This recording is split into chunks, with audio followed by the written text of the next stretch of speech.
নাচুৰবান্দা Gen Z সরকার ভাঙিবই হর কাছতি হেরাইছে Modi চাহর। Hi friends, आज तो मन करता है बस आपसे ही। নমস্কাৰ, নিউজ অন নৰ্থ ইষ্টৰ আজিৰ এই প্ৰতিবেদনলৈ আপোনাক স্বাগতম। আপুনি চাই আছে দেশৰ এটা অগ্ৰণী নিৰ্ভীক নিৰপেক্ষ আৰু বহুভাষিক channel News on North East. News on North ইষ্টৰ মাধ্যমেৰে আমি কেৱল বাতৰি সম্প্ৰচাৰ কৰাই নহয়, ইয়াৰ আঁৰৰ প্ৰকৃত সত্যও আপোনাৰ সন্মুখত তুলি ধৰিবলৈ চেষ্টা কৰোঁ, যিবিলাক বাতৰি গদি মিডিয়াই আপোনাৰ সন্মুখৰ পৰা সদায় লুকুৱাই ৰাখে। প্ৰিয় দৰ্শক, অনুগ্ৰহ কৰি আমাৰ এই নিউজ অন নৰ্থ ইষ্ট চেনেলটো ছাবস্ক্ৰাইব কৰিবলৈ নাপাহৰিব, কাৰণ আমাৰ এই নিউজ অন নৰ্থ ইষ্টৰ দৰে এনে প্ৰকৃত খবৰ আপুনি আন ক'তো চাবলৈ হয়তো নাপাব। টিভি চেনেলবোৰে এই খবৰ দেখুৱাবই নোৱাৰে, কাৰণ সেই চেনেলবোৰ চৰকাৰৰ ইচাৰাতহে চলে। हाय फ्रेंड्स, হাই মোদীজী, आज तो मन करता है बस आपसे ही बातें। অলপ সময় দিয়াৰ বাবে আপোনাক ধন্যবাদ। নাই ছাৰ, আপুনি দিনটোত 18 ঘণ্টাকৈ কাম কৰে। যদি কথাতেই সময় পাৰ হয় তেন্তে দেশ কোনে চলাব? কিন্তু হয়, আপোনাৰ মন কি বাতৰ বিষয়ে চমুকৈ অলপ কথা পাতোঁ। जंतर मंतर पर जो कुछ भी हुआ, देश और दुनिया ने একেবাৰে ঠিক কথা ছাৰ, সমগ্ৰ বিশ্বই সেই দৃশ্য দেখিছে। দেশৰ ইতিহাসত প্ৰথমবাৰৰ বাবে দিল্লীত যুৱ প্ৰজন্মৰ ওপৰত এইদৰে পেলেট গান ব্যৱহাৰ কৰা হ'ল। ছাত্ৰ ছাত্ৰীৰ ওপৰত আৰক্ষী আৰু গুণ্ডাৰ এনে নিৰ্মম অত্যাচাৰ চলোৱা হ'ল। ছাত্ৰ ছাত্ৰীসকলেনো কি বিচাৰিছিল? তেওঁলোকে কেৱল এজন অযোগ্য মন্ত্ৰীৰ পদত্যাগহে দাবী কৰিছিল। আমাৰ গণতন্ত্ৰৰ ৰেটিং হয়তো পুনৰ হ্ৰাস পাব। আৰু কওকচোন ছাৰ, ছাত্ৰ ছাত্ৰীৰ ওপৰত এনেধৰণৰ নিৰ্মমতা কোনখন চৰকাৰে চলায়? शरारती बच्चों ने भद्दी भद्दी गालियां बोली। কিন্তু মোদীজী, আপুনিয়েইতো কৈছিল যে আপুনি প্ৰতিদিনে 2 পৰা 3 কিলোগ্ৰাম গালি খায়, তথাপিও আপুনি কেতিয়াও বিচলিত নহয়। তেন্তে এতিয়া কি হ'ল? মই কেৱল এইটোৱেই কৈছোঁ যে অশ্লীল গালি ব্যৱহাৰ কৰা উচিত নহয়, সেই কথাত মই একমত। কিন্তু দেশৰ শিক্ষা ব্যৱস্থা, যুৱ সমাজৰ বাবে কমি অহা সুযোগ আৰু ব্যাপক দুৰ্নীতি তথা আত্মসাত, এই সকলোবোৰ দেখি এতিয়া জনতা উত্তেজিত হৈ পৰিছে। কেতিয়াবা খঙৰ ভমকত মুখৰ পৰা গালি ওলাব পাৰে। এয়া কেৱল তেওঁলোকৰ ফ্ৰাষ্ট্ৰেশ্যন, হতাশা, কাৰণ ডাঙৰ ডাঙৰ পৰীক্ষাৰ প্ৰশ্ন কাকতো এতিয়া ফাদিল হৈছে। মোদীজী, আপোনাৰ মনত আছেনে, অসমত আপোনাৰেই মিত্ৰ দল অসম গণ পৰিষদৰ নেতা তথা মন্ত্ৰী কেশৱ মহন্তৰ কন্যা দিবিচা মহন্তই ৰাজপথত চিঞৰি চিঞৰি কি কৈছিল? About the sanitary pad, I want to say that, you know, how there is a quote going around and I support it, I stand by it, that is my pad leaks lesser than the papers, than the NEET papers and the exam papers that is going around. It's a national issue. ইয়াৰ পাছতো চাওক, question paper মাফিয়াসকল এতিয়াও মুকলিকৈ ঘূৰি ফুৰিছে। মোদীজী, এইটো আমাৰ দেশত শোভা পায়নে? भी सभ्य समाज को शोभा न दे ऐसे शब्दों का प्रयोग। মোদীজী, ক্ষমা কৰিব, কিন্তু এতিয়া আপুনি এই বিষয়টোক অযথা দীঘলীয়া কৰি তুলিছে বুলি ক'ব বিচাৰিছে। দেশৰ ভৱিষ্যত বেছি গুৰুত্বপূৰ্ণ নে কেইটামান গালি? মই এইটো কোৱা নাই যে গালি দিব লাগে, কিন্তু এইটোও সম্ভৱ যে জেনজিয়ে এই গালিবোৰ আপোনাৰ পৰাই অথবা আপোনাৰ সংগীসকলৰ পৰাই শিকিছে। এডিটৰ, মোদীজীক দেখুৱাওক। চাওক মোদীজী, কোনোবাই গুলিয়াবলৈ কৈ আছে, কোনোবাই কৈছে ৰাষ্ট্ৰপতি আবুল কালাম এজন সন্ত্ৰাসবাদী আছিল। भारत का राष्ट्रपति बना, लेकिन वो नंबर 1 का जिहादी था। पाकिस्तान को एटम बम के फार्मूले কিছুমানে গান্ধীজীক গালি পাৰিছিল। आप कहते थे कि जी बापू तो चरखा चलाता था, बापू की तो आंतें दुखती थी, जैसे ही कोई जवान लौंडिया दिख गए और तेरी की। বিজেপিৰ এজন নেতাই সংসদতে বহি অশ্লীল ভাষা ব্যৱহাৰ কৰিছিল। আমি কেতিয়াও তেওঁলোকৰ বিৰুদ্ধে FIR দাখিল হোৱা দেখা নাই, বৰং তেওঁলোকে আপোনাৰ দলত উৎসাহ আৰু অনুপ্ৰেৰণাহে লাভ কৰে। বাৰু মোদীজী, আপুনিও কম নহয়, আপুনি বিৰোধীক মুজৰা কৰায়। रिलायंस को अपने वोट बैंक की गुलामी करनी है तो करे, उनको वहां जाके मुजरा करना है तो। মই ক'ব বিচৰা কথাটো হ'ল, মোদীজী, আপোনাক গালি দিয়া হৈছে, কিন্তু সেই কথাৰ পৰা ওলাই আহি মূল বিষয়টোত আলোচনা কৰক। মোদীজী, ধৃষ্টতা বুলি নাভাবিব, কিন্তু মোৰ প্ৰাক্তন প্ৰেমিকাই সদায় এটা কথা কৈছিল, কেমেৰাৰ সন্মুখত বহি থকা আমি মানুহবোৰ বহু সময়ত নিজৰ প্ৰতি অতিমাত্ৰাই মোহগ্ৰস্ত হৈ পৰোঁ, অথবা নিজৰ মাজতেই সীমাবদ্ধ হৈ থাকোঁ। আমি ভাবোঁ পৃথিৱীখন আমাৰ পৰাই আৰম্ভ হয় আৰু আমাৰ লগতেই শেষ হয়, বাকী সকলো যেন তুচ্ছ। মই এই মতামতটো অতি ইতিবাচকভাৱে গ্ৰহণ কৰিছিলোঁ। বহু বছৰ ধৰি নিজকে এজন উন্নত মানুহ হিচাপে গঢ়ি তুলিবলৈ চেষ্টা কৰিছিলোঁ।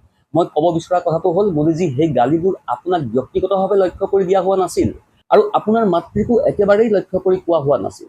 মানুহে আপোনাৰ চৰকাৰৰ কাৰ্যকলাপক ধিক্কাৰ জনাইছিল। गालियां दी गई, मेरी स्वर्गीय माता को भी गालियां दी गई।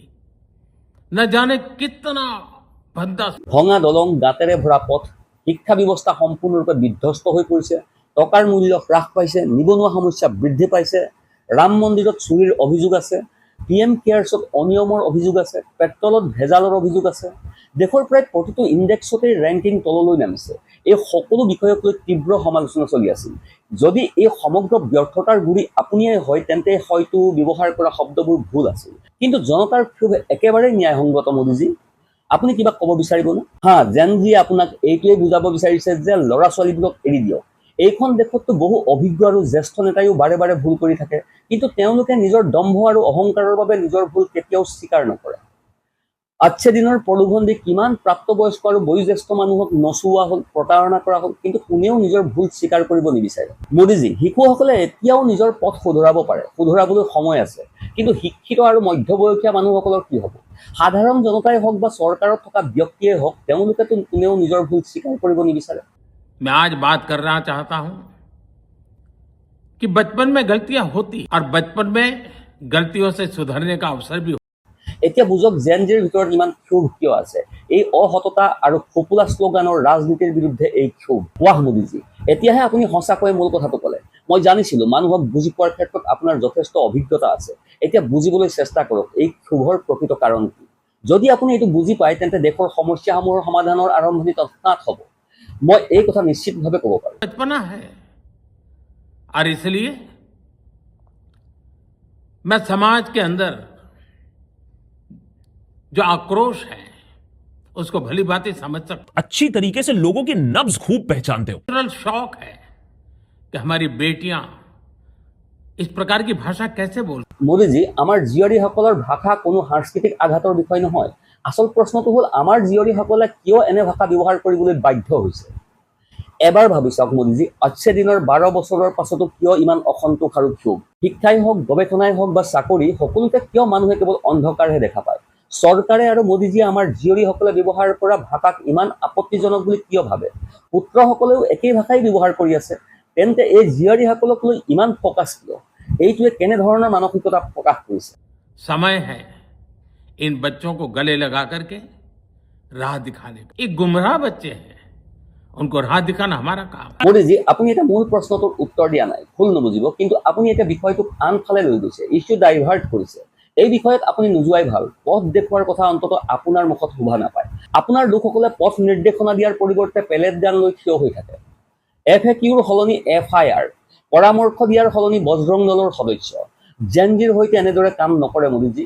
মোদীজী, সেইবাবেই কোৱা হয় যে আপুনি জেন জিক বুজি পোৱা নাই, আপুনি তেওঁলোকক সঠিকভাৱে মূল্যায়ন কৰিব পৰা নাই। এই ল'ৰা ছোৱালীবোৰ পথভ্ৰষ্ট নহয়, তেওঁলোকৰ ভাষা আচলতে তেওঁলোকেই পথভ্ৰষ্ট আৰু অহংকাৰী চৰকাৰখনক পথ দেখুৱাই আছে। জবাবদিহিতা আচলতে কি, এই চৰকাৰক এতিয়া সেই পাঠ শিকোৱা হৈছে। তেওঁলোক অন্ধ নহয়, হয়তো সেইকাৰণেই আপোনাৰ ছিষ্টেমে তেওঁলোকক FIR আৰু আদালতৰ প্ৰক্ৰিয়াৰে ব্যস্ত ৰাখিব বিচাৰে। सजा देना, अदालतों के चक्कर कटवाना, समाज में उनको प्रताड़ित करना, इससे हम परिस्थितियां नहीं बदल। এইটো হয়তো আপুনি কোৱা আটাইতকৈ যুক্তিসংগত কথা। মোদীজী, বহুত ধন্যবাদ। আপুনি জানে মোদীজী, যদি আপুনি ছাত্ৰ ছাত্ৰীসকলক কাৰাগাৰত ভৰাই দিয়ে, তেন্তে জনতাৰ ক্ষোভ আৰু বাঢ়িব, পৰিস্থিতি আৰু বেয়া হ'ব। ইয়াৰ উপৰি আপোনাৰ ইমান ডাঙৰ ভাৱমূৰ্তি আৰু বহল অন্তৰ আছে, আপুনি সেই ল'ৰা ছোৱালীবোৰক ক্ষমা কৰিব নিবিচাৰেনে? মোদীজী, আপুনি কেৱল এজন সাধাৰণ মানুহ নহয়, আপুনি এজন মহান ব্যক্তি। আপুনি নন বায়'লজিকেল। কংগনা আৰু সুনীল ছেত্ৰীৰ বাবে আপুনি ইতিমধ্যে ভগৱান স্বৰূপ। কিন্তু মোদীজী, ইয়াত প্ৰশ্ন এইটো নহয় যে আপুনি তেওঁলোকক ক্ষমা কৰে নে নকৰে। প্ৰশ্নটো এইটো যে জেন জিয়ে আপোনাক ক্ষমা কৰিব বিচাৰে নে নিবিচাৰে। যিদৰে তেওঁলোকৰ শিক্ষা আৰু তেওঁলোকৰ ভৱিষ্যত ৰোধ কৰি ধ্বংস কৰা হৈছে, তেওঁলোকে আপোনাক ক্ষমা কৰাৰ মানসিকতাত নাই মোদীজী। दांतों तले हमारी जीभ आज खून निकल आता है, लेकिन हम दांत तोड़ते नहीं है, क्योंकि दांत भी हमारे हैं, जीभ भी हमारे। মোদীজী, অনুগ্ৰহ কৰি দাঁতৰ উদাহৰণ নিদিব। আপুনি নিজৰ চেহেৰাৰ যত্নত ইমান গুৰুত্ব দিয়ে, অথচ দাঁতৰ এই অৱস্থা। আপুনি পৰৱৰ্তী প্ৰজন্মৰ আগত কেনেধৰণৰ উদাহৰণ স্থাপন কৰিছে মোদীজী? মোদীজী, আপুনি অকল দাঁতেই ভঙা নাই, আপুনি ছাত্ৰ ছাত্ৰীৰ শৰীৰ ভাঙিছে আৰু তাৰ বাবে এবাৰো ক্ষমা বিচৰা নাই। ঠিক আছে, ধৰি লওঁ আপুনি ক্ষমা বিচাৰিব নোৱাৰে, অন্ততঃ দুখ প্ৰকাশো কৰা নাই। মিলেনিয়েল প্ৰজন্মই কেৱল শুনিছিল যে আৰক্ষীয়ে লাঠি ব্যৱহাৰ কৰে, কিন্তু জেন জিয়ে সেই দৃশ্য নিজ চকুৰে 4K হাই ডেফিনেশ্যনত দেখা পালে। ইমান বৰ্বৰতাৰ পাছতো আপুনি ছাত্ৰ ছাত্ৰীৰ উদ্দেশ্যে এটা বাৰ্তাও দিব নোৱাৰিলে। এই ল'ৰা ছোৱালীবোৰ আপোনাৰ নহয়, আপুনি এজন বৈৰাগ্য জীৱন যাপন কৰা ব্যক্তি। আপোনাৰ এটা ব্যতিক্ৰমী ভাৱমূৰ্তি আছে, কিন্তু ছাৰ, আপুনি জেন জিক বুজি নাপায়। হোৱাটছএপত কিবা এটা দেখুৱাই আপুনি তেওঁলোকৰ পথ সলনি কৰিব নোৱাৰে। অন্ধভক্তিৰ দিশে আপুনি তেওঁলোকক লৈ যাবও নোৱাৰে, কাৰণ এয়া বুমাৰ বা মিলেনিয়েল প্ৰজন্ম নহয়, এয়া জেন জি প্ৰজন্ম। এয়া ভাইৰাছ প্ৰুফ মডেল। আপুনি যিয়েই নকওক, যি পথেই নেদেখুৱাওক, তেওঁলোকে তাৰ বিপৰীত পথে বাছি ল'ব। बच्चे भी हमारे हैं, उन्हें राह दिखाना हमारा काम है। ছাৰ, আপোনাৰ কথা শুনি এনে লাগিছে যেন আপুনি ভাবুকি দিছে যে কঠিন কাম কেনেকৈ কৰিব লাগে আপুনি জানে, কিন্তু কঠিন কাম মানে স্মাৰ্ট চিটি নিৰ্মাণ কৰা, বিদেশৰ কলা ধন ঘূৰাই অনা, মেক ইন ইণ্ডিয়া সফল কৰা, প্ৰতিজন লোকৰ একাউণ্টত 15 লাখ টকা জমা কৰা, এইবোৰে আচল কঠিন কাম। মোদীজী, আপুনি আচলতে কি ক'ব বিচাৰিছে? জেন জিয়ে যদি নিজৰ ইচ্ছাৰে আপোনাৰ লগত নাযায় তেন্তে আপুনি বল প্ৰয়োগৰ পথ বাছি ল'ব? তেন্তে ইয়াৰ অৰ্থ এইটোৱেই নেকি যে আগন্তুক দিনবোৰত ইনষ্টাগ্ৰাম শেষ আৰু অধিক ডক্সিং, 15 বছৰীয়া কিশোৰীসকলকো ৰেহাই দিয়া নহ'ব? আপুনি এইটোৱে ক'ব বিচাৰিছে নেকি? ছাৰ, আচলতে আপুনি এইটোৱেই ক'ব বিচাৰিছে। আপুনি ল'ৰা ছোৱালীবোৰক কোনো বিকল্প দিব নিবিচাৰে যে তেওঁলোকে নিঃশব্দে আপোনাৰ সৈতে আহি যোগ দিয়ক, কাৰণ আপুনিও জানে যে 2029 চনৰ নিৰ্বাচনত জেন জিয়ে প্ৰথমবাৰৰ বাবে ভোট দিব। সেইসকলে আটাইতকৈ ডাঙৰ আৰু গুৰুত্বপূৰ্ণ ভোটাৰ গোটত পৰিণত হ'ব। যদি তেওঁলোকে আপোনাৰ সৈতে নাহে তেন্তে আপুনি গুৰুতৰ সমস্যাৰ সন্মুখীন হ'ব। কিন্তু মোদীজী, তেওঁলোক স্বাধীন চিন্তাধাৰাৰ হোৱাৰ বাবে এইটো তেওঁলোকৰ দুখ নেকি?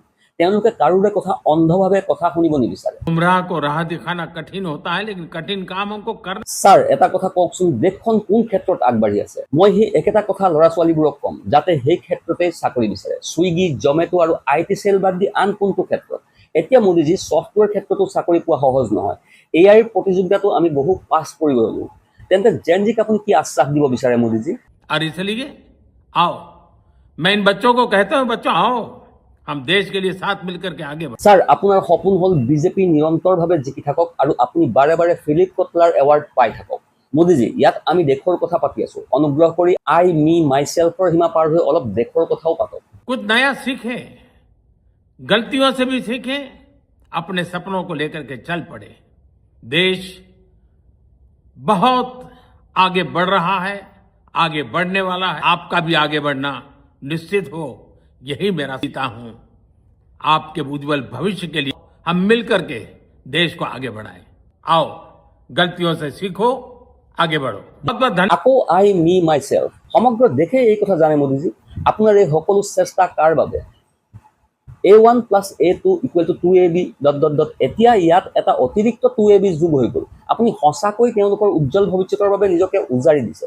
আপুনি অত্যন্ত কষ্ট কৰিছে, কিন্তু এই সমগ্ৰ প্ৰক্ৰিয়াত সাধাৰণ জনতা, সাধাৰণ ছাত্ৰ ছাত্ৰী পিষ্ট হৈ পৰিছে।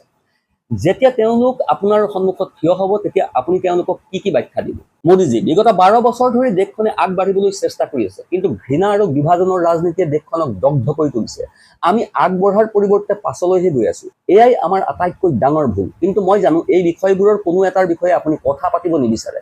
দেখিলে নহয়, যি হওক, সময় উলিয়াই দিয়াৰ বাবে বহুত ধন্যবাদ। কিন্তু মোদীজী, আপোনাৰ ওচৰত মোৰ এটা অনুৰোধ আছে। আপোনাৰ চৰকাৰে বাৰে বাৰে কয় আমি বাংলাদেশ নহয়, আমি নেপাল নহয়, কিন্তু আপুনি একেই ভুলৰ পুনৰাবৃত্তি কৰি আছে।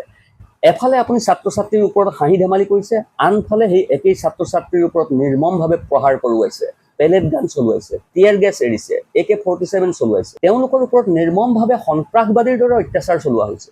ঠিক সেই একেই দুটা ভুল নেপাল আৰু বাংলাদেশতো কৰা হৈছিল। মোৰ আশা আপুনি সেই ভুলৰ পুনৰাবৃত্তি নকৰিব। জয় হিন্দ। প্ৰিয় দৰ্শক, এই বিষয়ত আপোনাৰ মতামত কি আমাক নিশ্চয় জনাব। চেনেলটো ছাবস্ক্ৰাইব কৰিবলৈ একেবাৰেই নাপাহৰিব। Bureau' report, news on north. धन्यवाद दोस्तों।